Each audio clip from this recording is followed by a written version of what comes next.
नमस्कार, मी सौ मीनल ओक नेने. भाग 27. स्वामी सत्यानंद यांच्या योग अँड क्रिया या ग्रंथाची आपण ओळख करून घेत आहोत. भाग 25, 26 आणि 27 यामध्ये आपण ध्यान आणि मन यांचा संबंध काय आहे ते बघतोय. आजचा भाग आहे भाग 27. आता आपण ध्यानामुळे मनावर काय परिणाम होतो ते पाहूया. आपली जाणीव, आपले विचार हे सतत बाह्य जगाकडे धाव घेत असतात.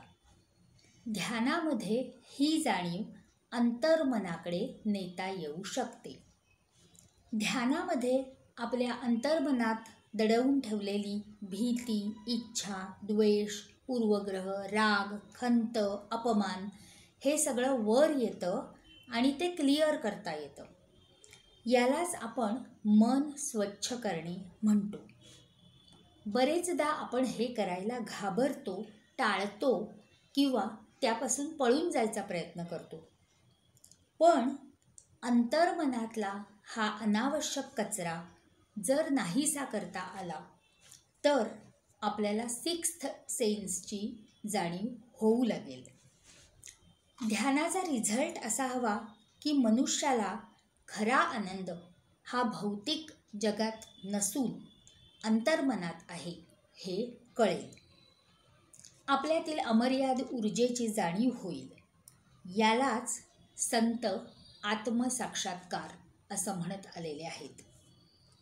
पर्सनल लोअर माइंड ध्यानाने जितकं स्वच्छ होईल तितकी व्यक्ती अधिक आनंदी होत जाईल.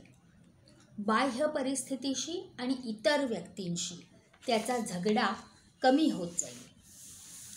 बऱ्याच जणांना असं वाटतं की ध्यान करा म्हणजे बाह्य जगाच्या ॲक्टिव्हिटीजमध्ये भाग घेऊ नका, फक्त मनाच्या आत बघत राहा, चिंतन मनन करा.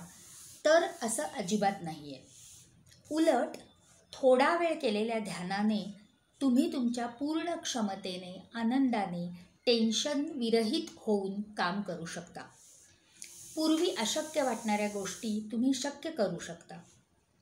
अंतर्मन आणि बाह्य जगत दोन्हीकडच्या जाणीवेच्या कक्षा रुंदावतात. ध्यानाची प्रॅक्टिस झाली की तुमच्या कामात पण ध्यानाचा अनुभव यायला लागतो आणि अंतर्मन आणि बाह्य जगत यातला संघर्ष कमी होत जातो. ध्यानामध्ये आपली पर्सनल जाणीव आणि मनाच्या उच्च जाणीवेच्या कक्षा यामध्ये डायरेक्ट लिंक जोडली जाते. आपल्याला आपल्या स्वतःची अधिक चांगल्या प्रकारे ओळख होण्यासाठी आपलं रुटीन न बदलता पण रेग्युलरली रोज 5 मिनिटे तरी ध्यानाची प्रॅक्टिस करणं अत्यावश्यक आहे. पुन्हा भेटूया. तोपर्यंत नमस्कार, धन्यवाद. हरि ओम तत्सत.